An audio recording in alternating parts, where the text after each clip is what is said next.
Welcome back to the channel. This should be an interesting video because this freshly arrived solar inverter has got just one mission. I'll tell you about it while I do the unboxing inside. So here's what's happened. I'll do a voiceover while I'm unboxing. I've been emailing Topbull after my mistake of blowing up one of their solar charge controllers, and they seem confident that their 2000 watt high frequency inverter can run a washing machine, which my other inverter can't do. Thanks to commenters on that video, I was told to use a high frequency inverter, so I've bought this one.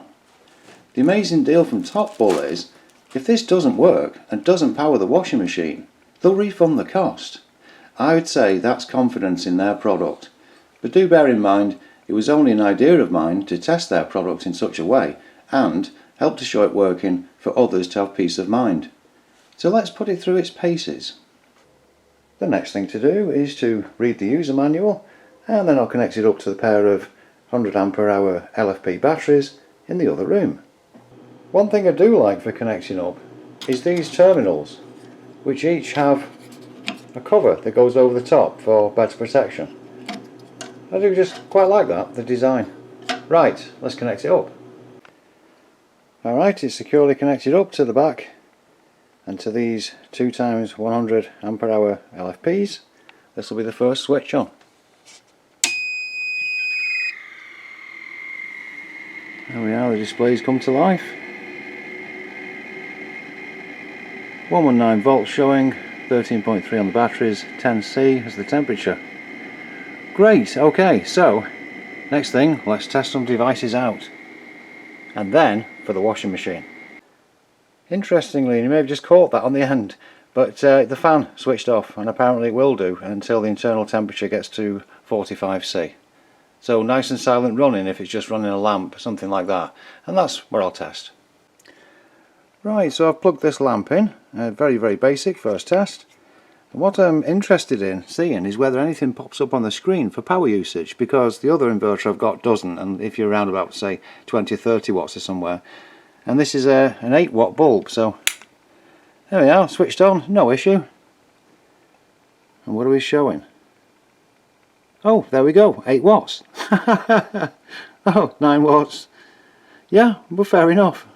7, so there you go, 8 watts. Okay, moving on to the next thing. Alright, this here is our infrared heater. I'm going to switch this on and go and have a look. And there we are, it's showing 477 watts. And that's with one bar on. You can see it's the glow starting now, the red. And if I switch it over to 2 at the top, it should come up with about 1000. Sure enough, 944, 943 watts, coping absolutely fine. And to test the USB, this is a USB fan.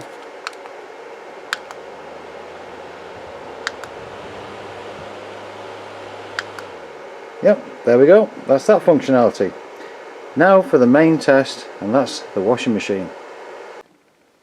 Alright, so the main event. This is our Samsung washing machine. It's an Energy Star compliant, and it's something that the other couldn't run.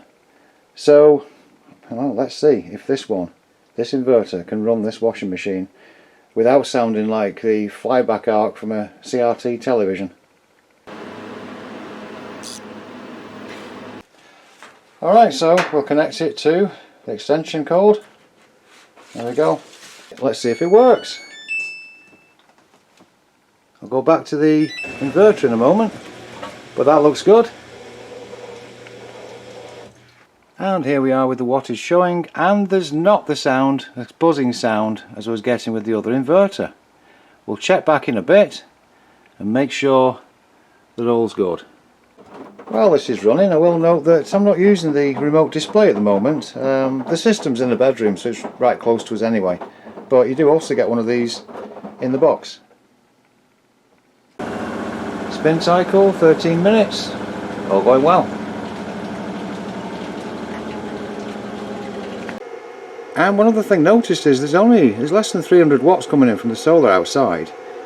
The batteries are at 94, 93%, So this one must actually be a lot more efficient than our other inverter, because I've never seen that before, with that minimal kind of wattage coming in.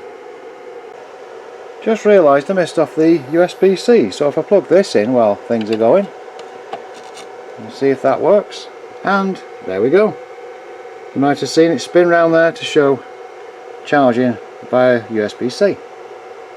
And do bear in mind, this isn't a paid advert, this is not sponsored, so I have bought this unit. I'm just genuinely impressed with it. There's the final spin cycle numbers, about 500 watts. And here it is, completing the run. And there we go, my wife's hanging the clothes up on the washing line.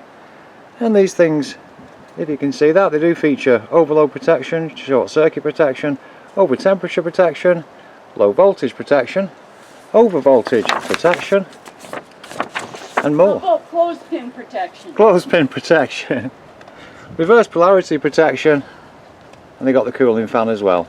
So I'm very impressed. Like I say, this has not been a sponsored video.